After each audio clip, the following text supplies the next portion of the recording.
All right, Richard, welcome to the podcast, man. It's an honor to have you here. Thank you so much, Stu. I appreciate it. Yeah, absolutely. And it's funny, just full circle, we were talking how I think the event I saw you at was probably 7 years ago now. Speaking at the GoPro event, and now here we are. So it's crazy to come full circle.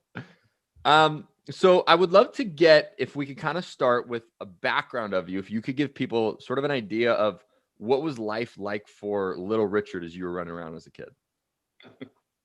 Well, it definitely shaped me. I grew up on a 3,000 acre row crop farm and cattle ranch in Central California in the San Joaquin Valley, which is a big ag community. And when you grow up on a ranch like that, and I had a sister, but she was always away at private school. So I was kind of like an only child. Hmm. And my parents were, very active doing their own thing. So, I had a lot of solitude as a kid. And, that stayed in place till I was about 10 years old. And then we sold the ranch and we moved to this city, which wasn't a very big city, but it was the first time that I was really engaged with other kids my age. And I just noticed that I was different from them, that I didn't grow up with all those social connections or even those social skills. Yeah. And I preferred being alone. And yet, of course, I enjoyed social connection and I wanted friends. But it was kind of an awkward mix, right? Because those first 10 years are more formative than the next 10 years. So by the time I was 10 years old, I was pretty much baked in. I was an introvert, I was a loner, and didn't have a lot of social skills. And then you throw me in a group of people that are very social and all grew up together. The city kids all grew up together. So they knew each other really well and they had all their social practices and their habits and their systems. And I didn't fit into those also good. And so, I just think that probably led to being a little awkward, maybe from 10 to 17, 18 years old. I did not do well in school, not because I was stupid. I just didn't like it. Yeah.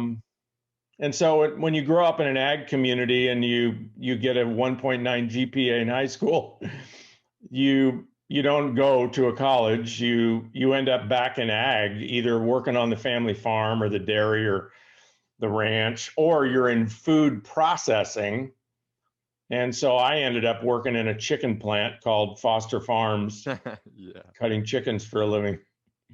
That is wild. So I'm curious for you, at one point did you go throughout that process and have that sort of mental shift of, I know something needs to change, because I know that ultimately led you to the network marketing industry where an impact is an understatement of what you've done to the industry. So kind of how did that come to you? And what was the sort of internal shift that you had to make to say, I'm not happy with what I'm doing and I want something else?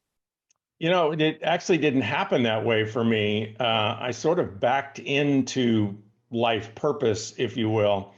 So it's hard for me to say it, but it's so true. I actually loved the chicken plant. And I had been there 4 years and I had my whole career mapped out at the chicken plant. I was going to be there another 36 years. I was going to advance in management as high as I could. I had a vision of running the chicken plant. And why? Well, it's comfortable there, right? Hardly anybody spoke English in the chicken plant except me and a few other management people. So that was kind of comfortable, right? Not a lot of social engagement. And I got to deal with dead animals, which, I grew up with on the ranch and the farm. But then Foster Farms, without asking my input, they changed their corporate policy company-wide. And this is a billion-dollar company. It's a huge company. They changed their corporate policy that you couldn't advance any further than I had already advanced, which wasn't very far, without a 4-year college degree. And non-negotiable, like that's it. Company-wide, 4-year college degree, or you can't go past a supervisor, which, wasn't really a white collar position. It just meant I had a white helmet that I wore to keep chickens from hitting me in the head.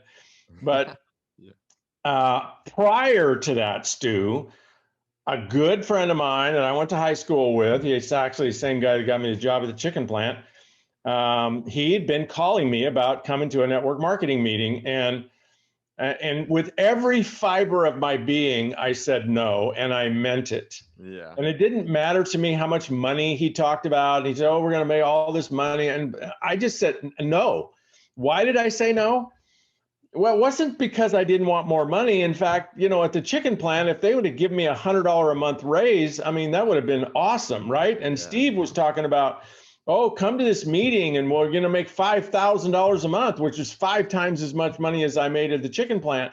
But I said no vehemently, and I meant it. And the no came from, not that I didn't want to make more money, but for me, more money was like $100 a month. And $5,000 a month was so uncomfortable for me that when I envisioned myself going to that meeting, all I could feel was duck out of water, right? I just didn't belong there. I was going to be embarrassed. I'd be humiliated. I just wouldn't fit in. There's no way I could make $5,000 a month. And I did not like sales or salespeople, because that's the highest art of social skills, right? And I didn't want anything to do with that. At the chicken plant, in Portuguese and Spanish, I told people what to do. And if they didn't do it, they're fired. Yeah. And, that's pretty much the opposite of the influence skills and leadership skills that are required in network marketing. Yeah. So, but then Foster Farms changed the policy. I didn't call Steve up and say, okay, now I'm ready. I just happened to go by his house because he was a friend and he was kind of celebrating his first commission check. And so, I listened. I said, okay, show it to me. And he showed me all the stuff on the yellow pad, 4 who get 4, who get 4, who get 4. I didn't understand any of that. I'd never seen compounding, network market. I'd never seen geometric progressions. If you asked me, how does compounding interest, I'd have no idea. Yeah. How do investments work? No idea. And he put all that mess on the yellow pad, and I just didn't get it at all. But, I think circumstances kind of led to, okay, I had no more future at Foster Farms. So what did I do? I kept looking. Why did I keep looking? I don't know, maybe no other options, right? It's not like I had a career counselor following me around and saying, okay, now that the chicken plant's over, here's what you're suited for, right? Here's an aptitude test. And so I just kept looking, and here's what I found. And this is why I say I kind of backed into purpose. Yeah. It wasn't the money that I found. I mean, yes, I was interested in money, but that's not what grabbed my soul. What grabbed me was the group of people in this company and who they were being as influencers or leaders or coaches or business people, and who they were being. And, I didn't use that language back then. I couldn't even probably describe who they were being, but who they were being was interested in me and authentically interested in me and who I wanted to become, what I wanted to do, where I wanted to live, what I wanted to have, even in, they had conversations with the group, and I was just watching, right? I was just listening. I wasn't in, I was just looking, but they were talking about goal setting, and they were talking about personal development and building confidence and self-esteem. And I'd never heard any of these conversations before.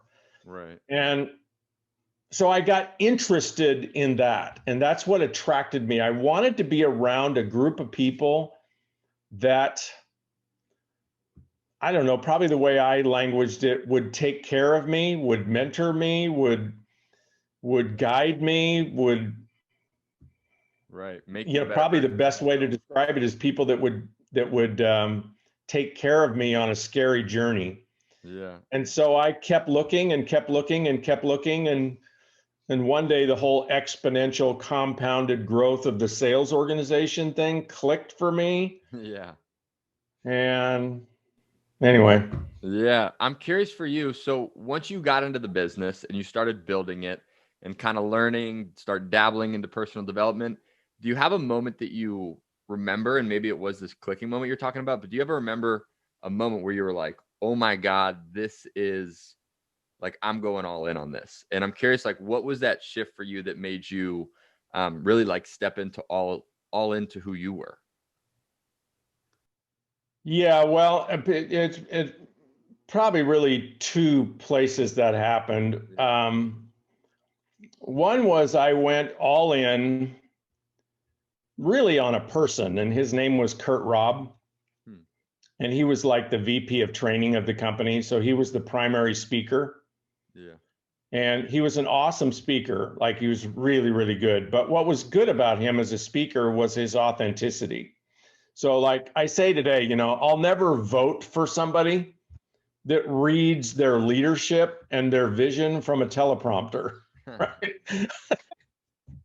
If you're casting vision from a teleprompter, I'm not voting for you. Yeah. And I realize that that's probably not even practical anymore because that's what they all do. But, you know, if somebody can stand up and share their heart and share their truth and share their vulnerability and share their vision, Yeah. and they can do it without notes and without a teleprompter and without a Yeah. podium, like they can just bare their soul, then I can be inspired by that. And Kurt Robb was the first person I'd ever seen. And there were other people in the company, but they were very polished and they were very manipulative, and they were all about their suit and their car, and that didn't attract me at all. But this guy Kurt Robb was all about me. I mean, his message in front of the room was all about me.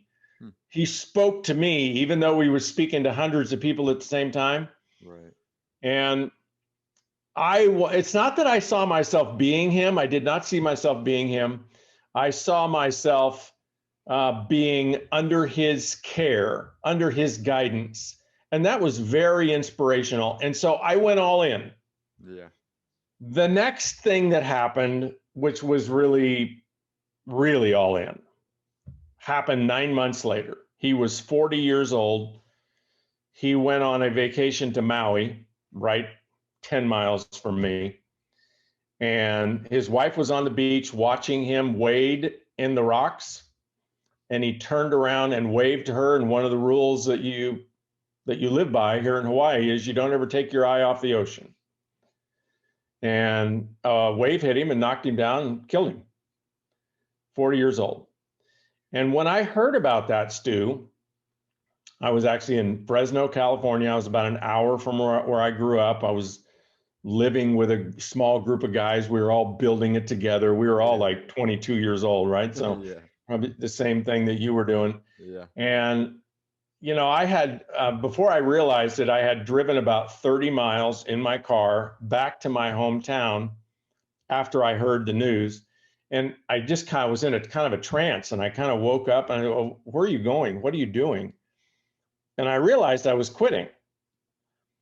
And I was quitting because the way I had the relationship set up, the way I had my journey, my success set up, that as long as I was attached like an umbilical cord to Kurt Robb, as long as he was there to mentor me, as long as he was there to teach me, I didn't really have to do anything because it felt so good to be in training, right? And so my distinction about being in training was, well, you don't have to actually do anything if you're in training, right? Because you're in training, right? So when you're in training, you need mentorship, you need guidance, you need somebody to, you know, hang on to you, right? And I loved the feeling of Kurt hanging on to me. Yeah. And I realized that when he died, the way I had it all put together, well, there was no point in continuing on because my umbilical cord was gone. Yeah. And so I was in the act of quitting, and I got about halfway home when I realized that. And you know, where do we get these thoughts? Well, I don't know for sure, but I just got one of those very clear messages that what I was doing by quitting was totally dishonoring everything he'd ever given me. And he told me many times as part of a group, you know, you already know, and I'd only been at this for about 10 months. He said, you already know, way more than you need to know to achieve everything you want to achieve. It's just a matter of doing it. Just execute. Yeah. And so I just thought about that, and I thought, wow, what a disgrace I am. What a horrible student I am. What a waste of his contribution that I would be quitting. And in that moment, I didn't decide to be him, but I decided to shift from being the giant sucking sound of the needy person who needs leadership, mentorship, coaching, attention. I decided to shift from the giant sucking sound to being the source of leadership, Hmm. the source of attention, the Yeah. source of mentorship, the source of support. And that was one of the defining moments in my journey, is to shift from needing someone to source me to being the source for other people. I love that. That's awesome. Okay, so one thing I would be curious to hear your perspective on is in the book that you wrote, one of the books you wrote, Mach 2, you talk a lot about creating your personal vision. And I would be curious, like, what thoughts would you have on someone, let's say, that's listening to this and they're going, I just don't feel like I have a vision. Like, what kind of steps would you give them on how they can start really building and getting clarity around that vision? That's a great question. One of my coaches about 30 years ago gave me this distinction, which made a huge difference for me. Yeah. He said, getting a vision is not about getting a vision. He said, you already have a vision. So if you want to know what your vision is, you could just look at what have you tended to do? What have you leaned into? What kind of actions have you taken or not taken? Right. Let's just say the last 90 days.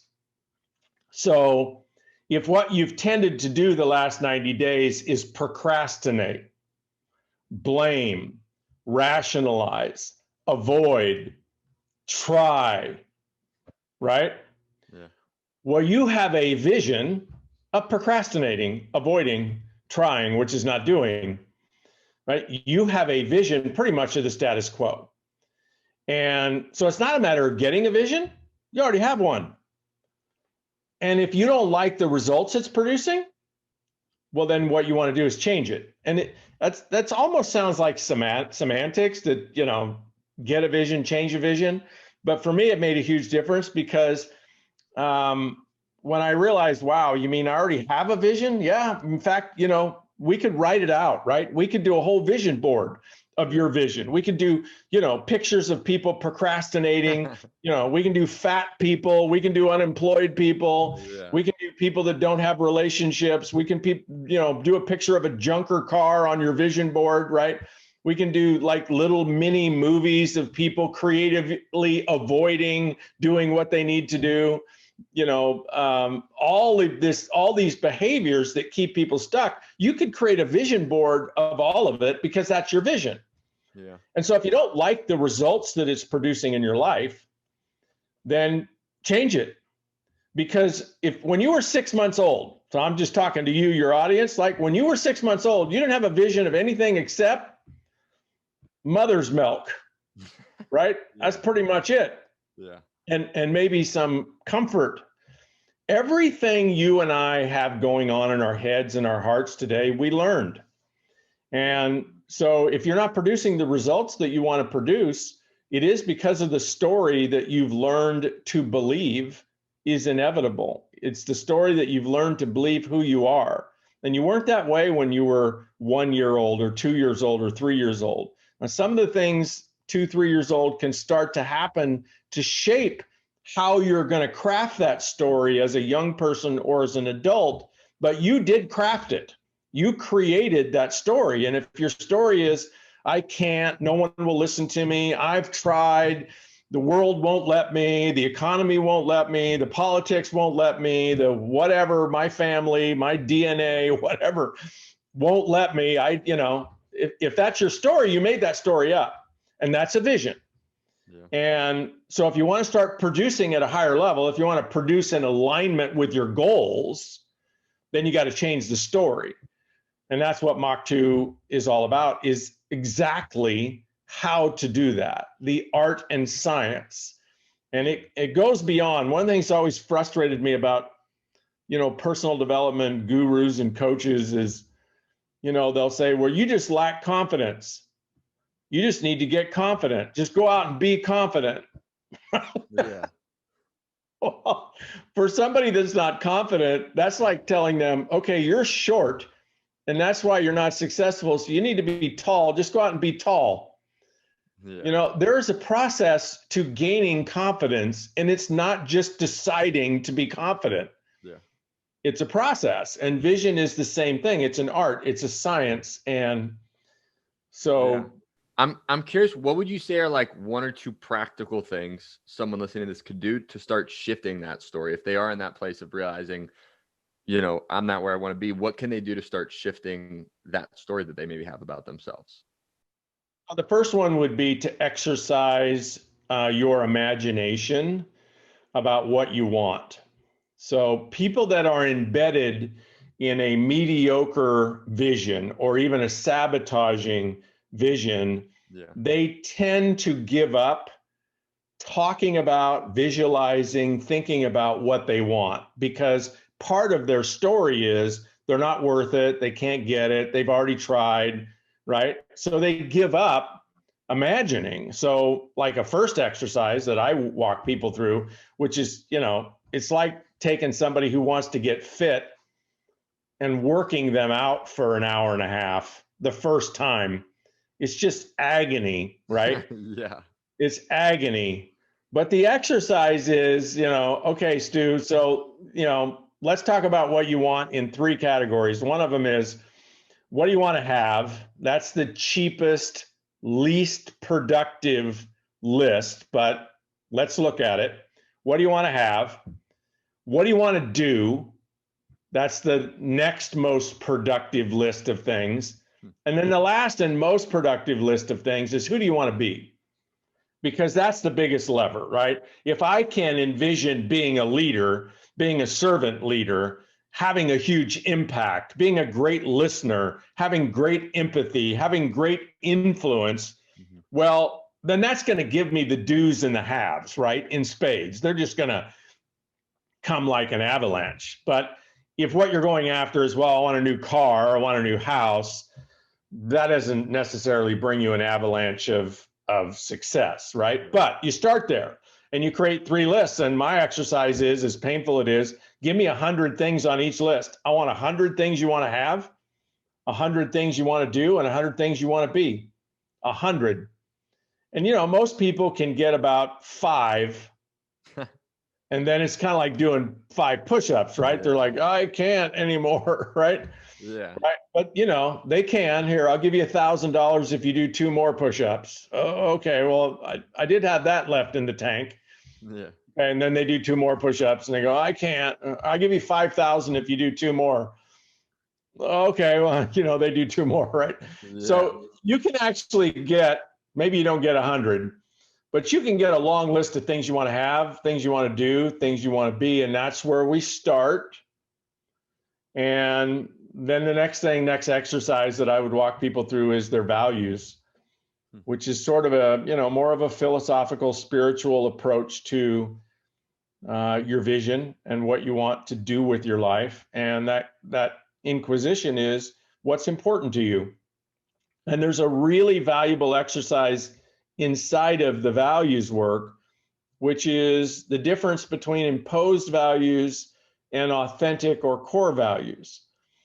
Imposed values are those values that our parents or other authority figures in our life told us from the time we could hear must be important to us. So, you must make your bed, right? You must clean up your room. You must eat everything on your plate. You must share your toys, right? Whatever it is, right? Could be religion, could be about money, could be about, relationships. But our parents really force fed us a lot of what we believe. And the challenge with that is, until your values are clearly your own, authentically your own, you leave a lot of power on the table to go accomplish something with your life, because you're not authentic. You're not playing as an individual. you're really playing your parents' game. And I'm not suggesting things that were important to your parents might also be important to you, but it's a very dicey conversation Right. for you to have with yourself about, okay, if my parents didn't judge me around it, if my parents gave me full permission, if the world gave me full permission, who would I want to be? What would I want to do? What would be important to me? And how might that be different from my parents? And that's a conversation that sometimes people have to process for months or even years before they get independent of their parents. And until you're independent, you're not at all powerful. Right. And the second exercise after values is your gift. I firmly believe that each one of us has a gift. Yeah. And if you want to play full out and you want to accomplish the most you can accomplish in your life, you want to get in touch with what that gift is. You don't want to prejudge it. You don't want to downplay it. You want to embrace it, own it, and play with it. Because our gift is a natural talent that each one of us have, but it is a gift to other people. So people sometimes see it as, oh, somebody gave us the gift. Okay, well, maybe God or spirituality gave us this gift. Great. But if you want to really contribute all you can contribute, what you want to do with your life is give that gift to other people. And then the last piece of all of that is, what most people call your life purpose. I don't use that phrase because I find it's a little ominous for people, like it overwhelms them. Yeah. So I tend to use like, okay, what would be the theme song of your life? Like if there was a song that expressed what you want to do with your life, what you want to be known for, what would that song be? Or what is the theme of your life? Yeah. And what that allows people to do is play more authentically, because some people don't want to change the world. Some people don't want to cure cancer. Some people don't want to end homeless.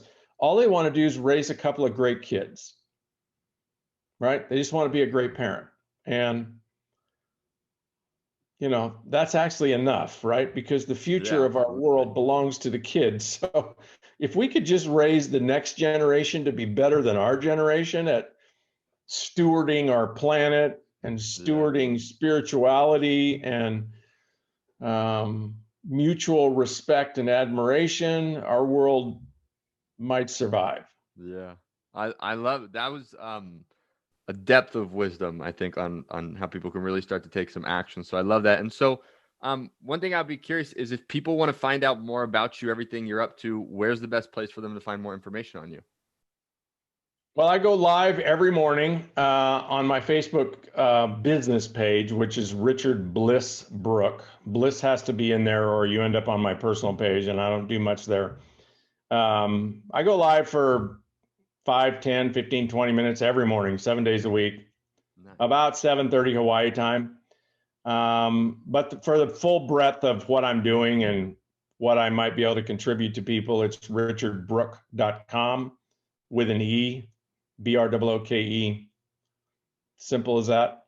Awesome. Okay, cool. And so one last question that I have, we ask this to all of our guests because we want to help people find direction, but we want to do it through helping them execute in their life, right? That's how you'll get most clarity. So I would be curious, what would you say is one thing that you would have someone do who's trying to find direction in their life that they could do in the next 24 to 48 hours?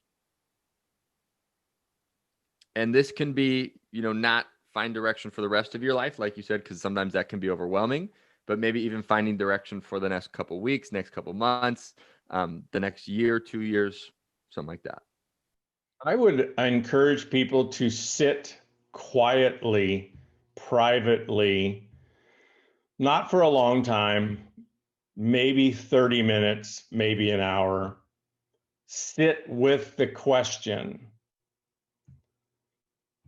What would you want to do? Who would you want to be if you could? There's a cliche, like, what would you want to do if you knew you couldn't fail? Yeah. Same kind of question, maybe a little simpler without the vision of failure, right? Words matter. So let's not focus on the word failure. Yeah. Let's just focus on what would you want to do?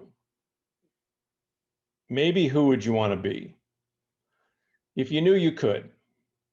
And yes, you may be embedded in a conversation that you can't, and you've tried, and it's a lot of work, and it's agony, and you don't know how. And so forget all that, just suspend that for 30 minutes. Yeah. And spend 30 minutes in introspective contemplation. What would you want to do? Who would you want to be if you could? Let's just say you had an Etch-a-Sketch and you could design it however you wanted to design it, and you could succeed. The world would let you, your family would let you, your friends would let you, everyone would let you. Let's just imagine that you could. Just give yourself that freedom to explore that possibility, and then see what you come up with. Like, what would you want to do? Maybe where would you want to go? Yeah. Maybe the most important thing was who would you want to be? And just let that be like a starting compass, right? What you're finding in that conversation is what I call true north, right? It's your magnetic compass. And well, a lot of people call it that, but like find your authentic true north. And I think that's why it's so important to delve into the conversation about who are you if you're not your parents. Yeah. Because what I've found, Stu, is to the degree that we're trying to be somebody else, that we're trying to prove something to someone else, that we're trying to live up to someone else's expectations, we leave 90% of our horsepower on the table. We're just weak, spiritual human beings when we're playing somebody else's game. When we're trying to be somebody that the truth is we're not. And I'm not looking for a truth where you say, well, I'm just not successful. I'm just not able. I'm not looking for that kind of truth, because that's BS. Yeah. I mean, you look, this we're all human beings, right? It doesn't matter how much money you have in the bank or what your career track is, or whether you're skinny or fat, right? Old or young, doesn't matter. We're all miracles of nature or spirituality. Absolute miracles. I mean, there's only one of us out of 7.5 billion, and it's not even 7.5 billion. It's however many people have ever been on this planet. There's only one of us. Yeah, some people might look kind of the same, but they don't look exactly the same, right? Yeah. Their voice tone is not exactly the same. The twinkle in their eyes is not exactly the same. They don't feel exactly the same as you feel. We are 1 in a trillion. We are an absolute miracle. And you can't tell me your truth is you can't do something. I mean, almost everything people tell me they can't do, I say, well, what if I gave you $1,000 to do it right now? Right. And all of a sudden, well, yeah, of course I could do it. Yeah. Okay, well, what if I gave you $1,000 to do it tomorrow? Yeah, okay. What if I gave you $1,000 to do it on Friday? What if I give you $1,000 every day to do what you are declaring to me you cannot do, right? Oh, well, then I could do it. Right. Okay, then. You're just choosing not to. So what I'm asking people to do in that 30 minutes is find a new, authentic direction. Like, who are you? If you could be, if your parents gave you permission, if the world gave you permission, if the seas parted and you could, who would you want to be? What would you want to do? Yeah. Amazing. All right, Richard. Well, I appreciate you massively for giving us your time today, a depth of knowledge again. Massively appreciate it. And thank you so much. I know people are going to get a lot of value. You're welcome, Stu. A great honor to be on your show. Absolutely.